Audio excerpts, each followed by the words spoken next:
Welcome back to my channel. So I hope आप लोग बहुत ही अच्छे होंगे and thanks for clicking the video. So चलिए आज की सुबह की शुरुआत करते हैं। सबसे पहले मैंने बनाई टू डू लिस्ट और आज की सुबह जो है वो मेरी शुरू हो रही है 4 AM से। तो सुबह 4 बजे मैं उठ गई थी। उठते ही फिर मैंने सबसे पहले टू डू लिस्ट अपनी बनाई फ्रेश होके, जिसमें मुझे आज करना है जीएस का रिवीजन, जिसमें मैं ज्योग्राफी करूँगी बुक से और मैथ्स की 2 क्लासेस लूँगी। मैं रेशियो एंड प्रोपोर्शन चैप्टर मेरा चल रहा है उसका, और कैलकुलेशन करूँगी। मैथ्स नोट्स जो बनाए हैं उसको रिवाइज करूँगी और 15 वोकेबलरीज मैं आज याद करने वाली हूँ। तो चलिए शुरू करते हैं।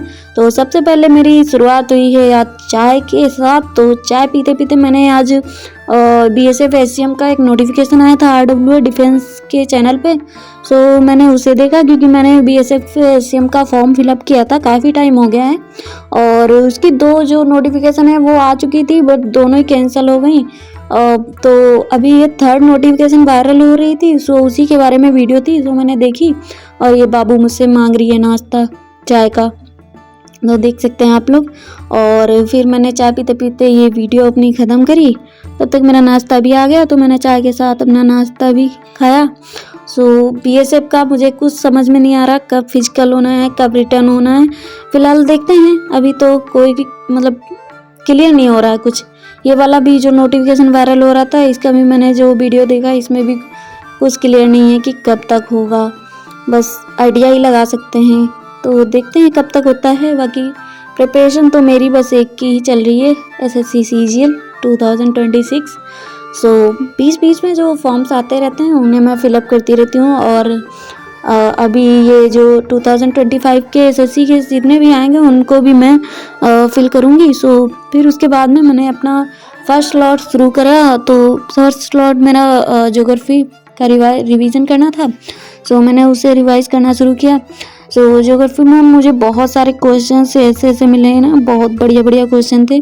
सो उन्हें मैंने हेडलाइन आउटलाइन किया और जो हाइलाइटर था उसे हाईलाइट कर दिया। जो मुझे बहुत ही इम्पोर्टेंट लगे वो मैंने हाईलाइट किए। जैसे मैंने पहली बार ये पढ़ा कि भारत का जो ऐसा कौन सा पर्वत है जहाँ चाय और कॉफ़ी उत्पादन होता है।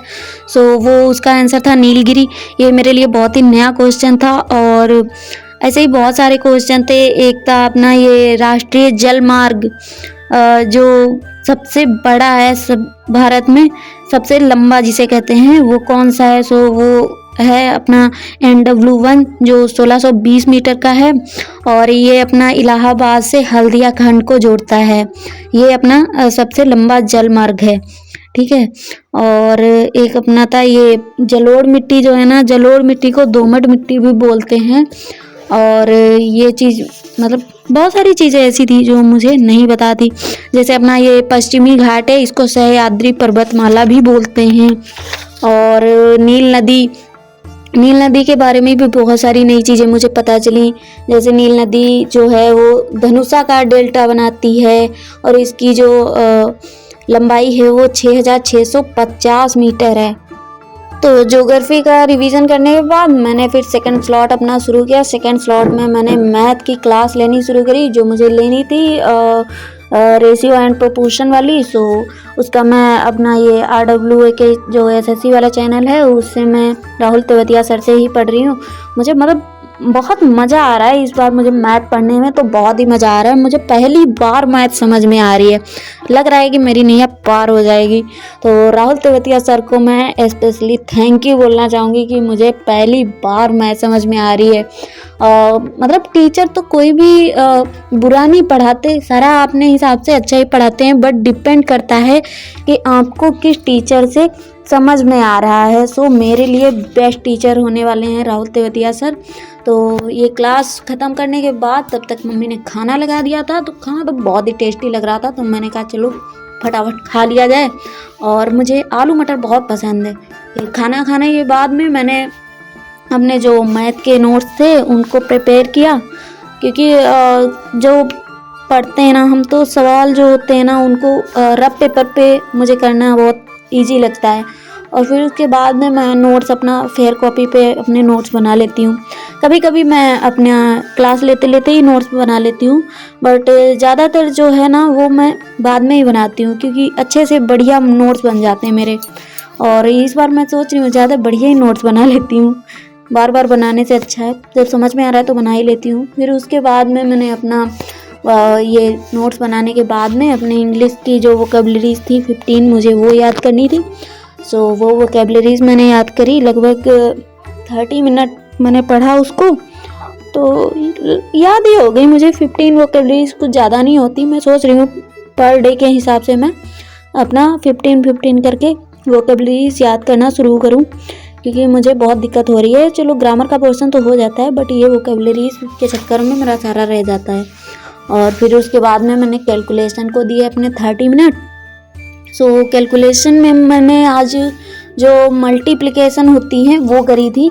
सो दो डिजिट वाली जो मल्टीप्लिकेशन थी उनको प्रैक्टिस करा, और जो 3 डिजिट वाली मल्टीप्लिकेशन होती हैं वो करी। तो वो ट्रिक वाइज मैंने करी, बहुत मुझे मज़ा आया उनको करने में, और बहुत ईजी भी लगी। फर्स्ट तो मुझे बहुत मतलब ऐसा लग रहा था कि नॉर्मल अपना बेसिक तरीके से कर लेंगे वही बढ़िया है, बट जब मैंने 4-5 क्वेश्चन कर लिए ना उस तरीके से मैंने मल्टीप्लाई किया ना, तो मुझे बहुत अच्छा लगा। तो मैं ट्रिक से फिर मैंने बहुत सारे क्वेश्चन कर लिए, 2 डिजिट वाले और 3 डिजिट वाले, मतलब बिल्कुल ऐसा दिमाग में मेरा बस गया। तो आज का मेरा जो टास्क था वो पूरा हो गया।